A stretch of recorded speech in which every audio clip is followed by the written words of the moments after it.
Look for happiness in today. Look for the best part in your struggle. I really need you to calm down, okay? I really need you to calm down. No, let myself be a human just like everybody else.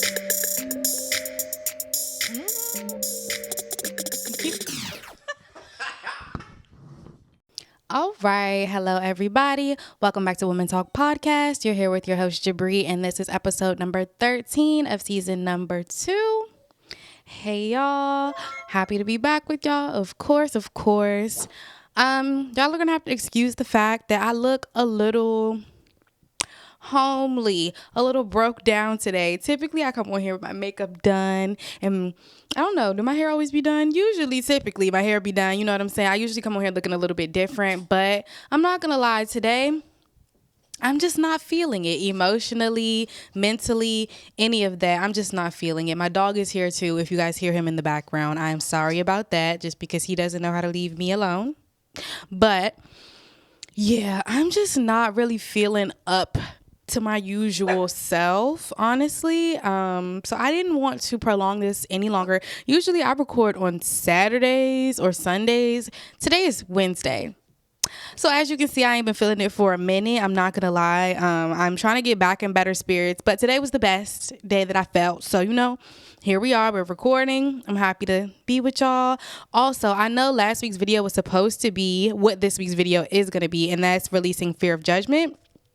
Sorry about that. I just felt like the Delulu video was on my spirit, so I wanted to get that to y'all as quick as possible. And we can always talk about getting over the fear of judgment, because how often do we feel judged? Probably every day.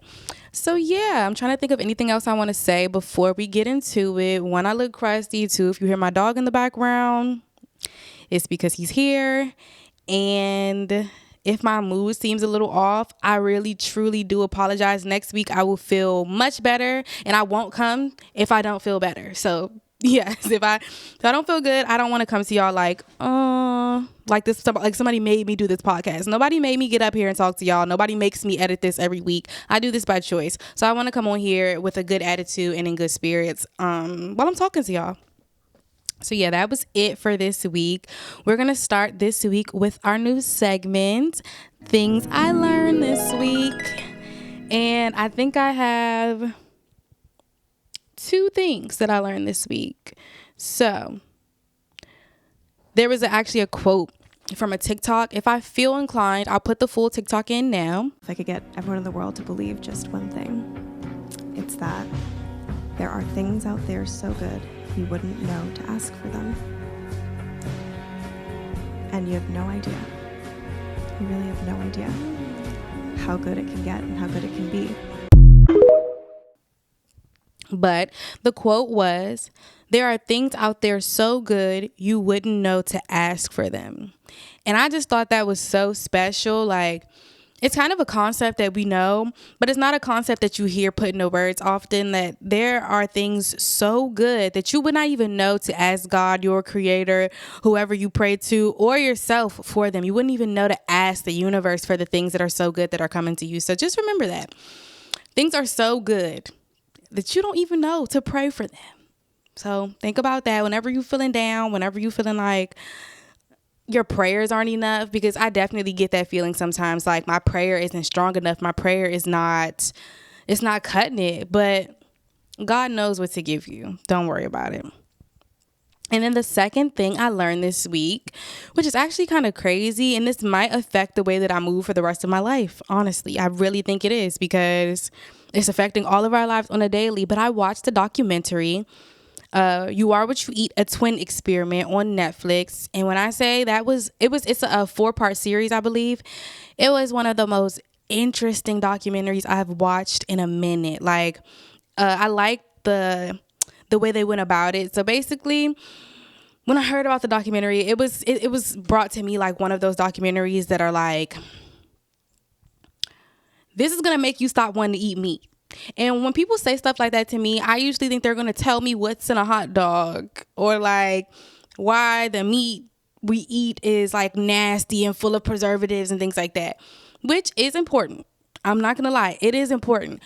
But it is not the most important thing to me because I know I like protein. I like chicken. I'm going to eat chicken. I've been growing up all my life eating chicken. I don't think that me knowing what's in it now is gonna stop me from eating it. Like, I like it. It's tasty. I've been eating it for years. So just knowing new information doesn't always like stop me from doing something. It's good to know, but yeah. So I'm like, yeah, I'm gonna watch it. I'm probably not gonna learn anything new from it, but what intrigued me, like what didn't stop me from just being like, F that documentary, was the fact that it was a twin experiment. And I love a good experiment, especially experiments on sets of twins where one is used as the control and the other twin is used as like the experiment part. Like, I love that concept. So I was like, okay, I'm gonna tune into this because I'll learn some good information and I'll get to watch something that's actually interesting to me. Y'all, they approached this documentary, and I really urge you to go watch it. Like, I'm not going to sit here and tell you the entire thing, but I really urge you to go watch it. So they hit this documentary from a few different aspects, like 3 different aspects, I believe. They hit it from the twin experiment part. They hit it from how nasty it is, like how nasty animals are, what's the pesticides, how close animals are in the enclosures that they keep them in, and how one gets sick, they all get sick, so they have to keep their bodies full of things that make the meat not bad when they do get sick. Just a bunch of stuff like that, which was also very interesting, and it taught me a lot more about that process and just showed a lot more like videos from the actual farm or whatever, and it was very interesting. And then the third part that I had no idea that they were going to talk about was the effect on the planet, the effect on like global warming and the effect with greenhouse gases and all that meat has on the world. I had no idea that basically the production of so much beef, like having so many cows, is fucking up the earth. Having a bunch of cows is messing up the earth, y'all. Like, the amount of beef Americans, I believe they said Americans eat is messing up the world. And the people are going to keep growing it because, they're money hungry. Like, the capitalist society that we live in is not going to stop these people from... It's just crazy. So I really recommend you watch it. Like, it was so interesting. Yeah, I just want to make sure I touched on everything that I want. Yeah, it talks about the global greenhouse gas emissions from different farms where they like basically get beef. And it comes from like the cow burps and the manure and the fertilizer, and it's messing up the earth.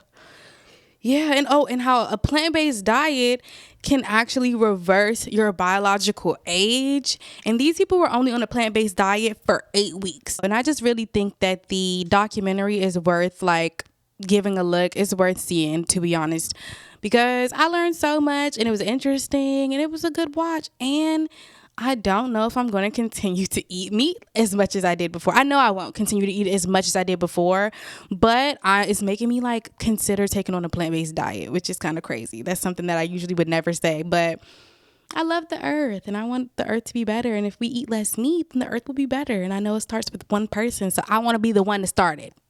All right. So yeah, that was things I learned this week. Yeah, that was interesting. Hopefully you guys learned something from that. And now we are going to get into this week's topic. Okay, so this week's topic is releasing fear of judgment. I want to start off by saying judgment or fear of judgment is very, very, very normal. From an evolutionary standpoint, judgment may have cost you your life back in the day, and positive reactions to your choices meant a higher chance of survival. So, when we were cavemen, if they didn't like the decision that you made, they might kill you. Like, they might they might take it there, because that's just how things kind of worked back in the day. There wasn't much room for words. I don't even think they spoke English. Like, there wasn't much room for words. If you did something that was against the masses, then people weren't messing with you, and you might lose your life for it. Like how I was telling y'all, people were yelling shame in the same years that they was yelling witch.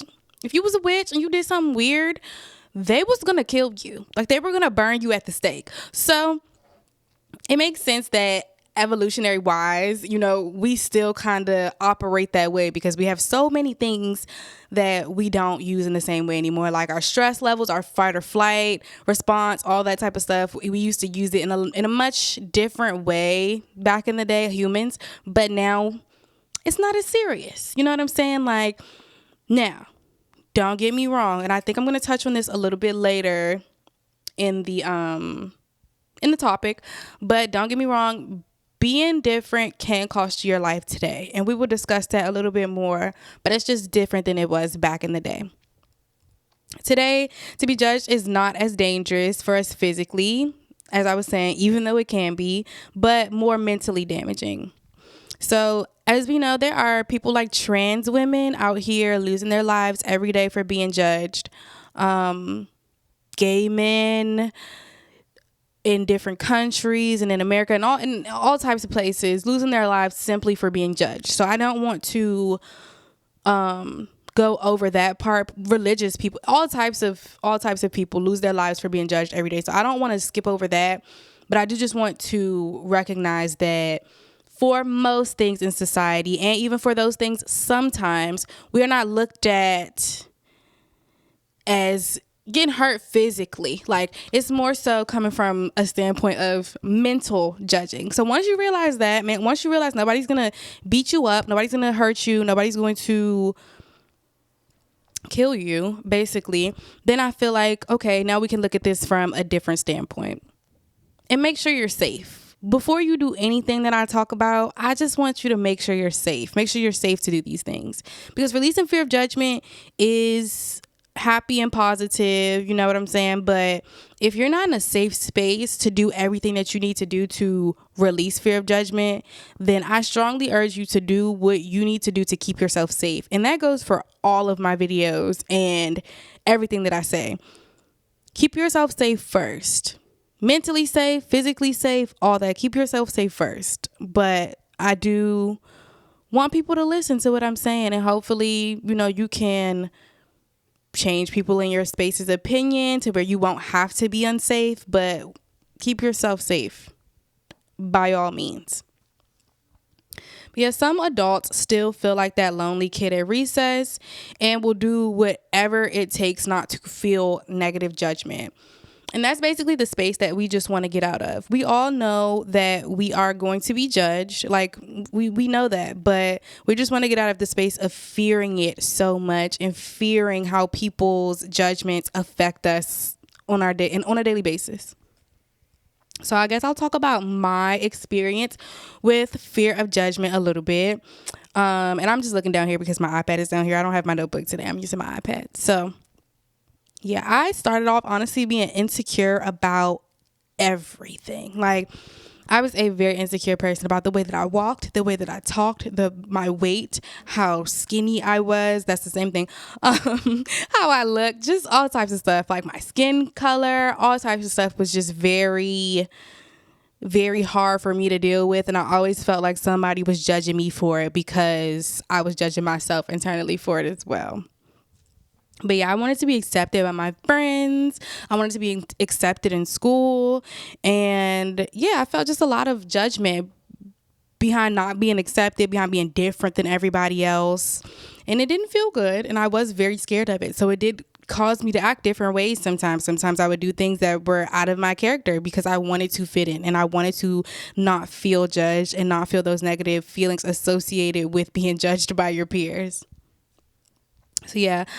That was how it first started out for me, but I quickly realized how much better it was to simply be different. Like, quickly. It took me maybe up until, I want to say maybe up until preteen age, like maybe up until like 11 or 12. But after that, I realized how cool it was to actually be myself. Like, and I was very different than a lot of the people in my peer group and in my location as well, like in my area in the DMV. I was just very different. I was not very into DMV culture. I was not very into DMV music. The things that people that lived in the DMV or were from the DMV found popular at the time and amusing and fun, I just didn't find that same stuff amusing and fun. And I want to say I didn't judge anybody for it. I did used to judge people for it. I used to be like, y'all like that DMV stuff. I like this stuff what people from California do, or people from a different area do. Mostly it was California. I used to want to live in California really, really bad. But I did use those things to my advantage, and I started to learn a lot about the rest of the world. Like, I knew so many things, like dances from different areas and slang from different areas, and the way people dress and wear their hair and wear their makeup and stuff like that. I was just a lot more well versed on how the world worked rather than just America and the DMV. Like, I really looked into different things and different people, and I realized how cool that was for me as a person to like be so interested in stuff, not just the things that are interesting to everybody else, but things that really interest me as a person and why those things interest me. And it was just really like a nice journey to the discovery of myself and how cool I am. Like I keep saying, I just realized I was cool. Like, I felt like those people were so cool. I felt like they were so like just something so high and mighty, but they weren't. They were regular, just like I was, and they were cool, and I was cool too. So yeah, I realized how amazing I was, and all the qualities that I found interesting about other people were already within me, basically. So then that led me to leaning more into being myself. And now we're here and letting go of fear of judgment for being myself. Because once I leaned into being myself, that leaned into more judgment. Like, the more you lean into being yourself, the more people are going to judge you because it's so different. Because everybody is so different. So leaning into yourself is not going to do anything but make you more different than the outside world, which again, people are not used to. People are not used to people going against the grain. Have you noticed how bad people that go against the grain get talked about just on a regular basis? Like, people who don't wear what they're supposed to, or don't wear their hair in the color they're supposed to, or do things that look odd. And those people are talked about really badly, but they leaned into what made them them. And I think that's the coolest thing ever. I don't know. It's up to y'all what y'all think. But that's what I think. So yeah, now we're going to talk about how to actually get over the fear of judgment. Now, do I think you will ever fully get over your fear of judgment? Probably not.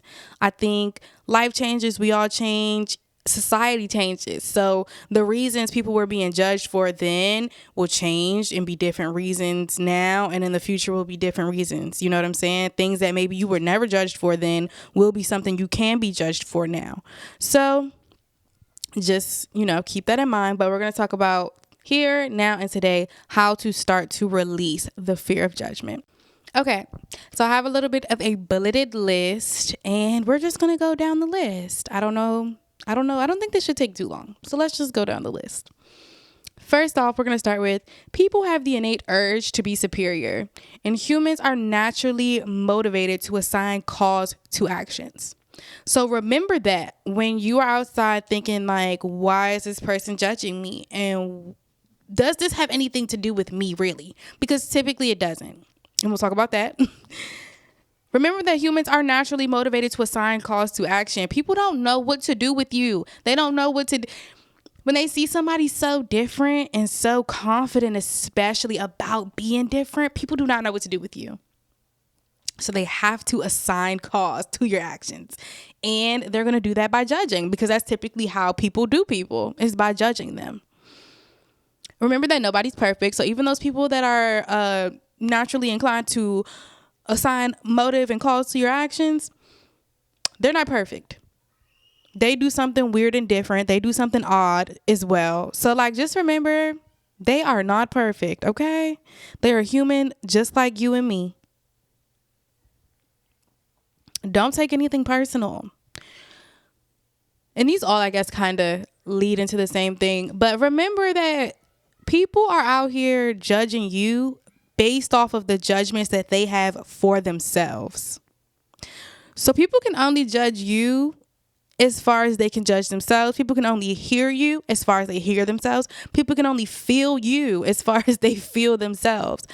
So remember, when the next time somebody judges you or something like that, it's probably because they're judging themselves for that same thing. and they just don't know how to. They want to be you. They want to act on what you're doing. They want to do the same thing that you do, but they can't. And instead they get angry instead of asking you how you do that. No one cares. No one cares. And I know I was just talking about how all them people judge you or whatever, and no one cares. But even if they do, what now? Okay, they judged you. They said something mean. They did something that you didn't like. Now what? Let that miserable person go be miserable in their own time. Don't let them affect you, because that's all they want to do anyway, is bring you down to their level. Be so confident in your choices that no one can shake you. Remember that the choices that you make are based off of you and how you really feel inside and being yourself. We went over all the videos. I taught you guys about self-confidence. I taught you guys about no shame. I taught you guys about knowing your worth. I taught you guys about, what was the last video? Whatever this video is attached to. Literally that one. Remember. Just remember. You are you. Oh, being yourself. Literally, how to be yourself. Remember, you are the only person that can be you. So be so confident in the choices that you make, because they are your choices. Nobody else can make them like you do. Nobody else can do what you do. So just remember that. And then always be learning from mistakes. If you're learning, you do not have time to focus on who is judging you. If you are in your own head and in your own books and in your own research and in your own shit, you do not have time to worry about who's judging you, what they're saying, what they're doing, like, because you're working on yourself so hard that they don't matter. And when you work on yourself, you realize how little other people actually do matter. Like, honestly. Their opinions, who they are, how they act, you realize how much it really doesn't matter at all, because you are you, and we love that. So yeah, hopefully those things helped you out. Just know, again, remember, at the end of the day, you are you. Nobody else can be you like you can be you. So what if you get judged for it? It's all right. Yeah, I don't think I have anything else to say. I love you guys. Thank y'all for listening to me every week. I'm so sorry for the noise. Now there's kids playing outside. My dog is whining because he's tired. There's a lot going on out here, but hopefully the audio was nice and clear so you guys could hear it. I love y'all. I will see y'all next week. We are going to actually start our Valentine's Day stuff, and hopefully I get to have a guest on next week. I don't know, but we will see. But yeah, we're going to start our Valentine's Day stuff next week. We're going to start talking about sex and love and all the good things and all the fun things. So I can't wait to see you guys next week. Bye.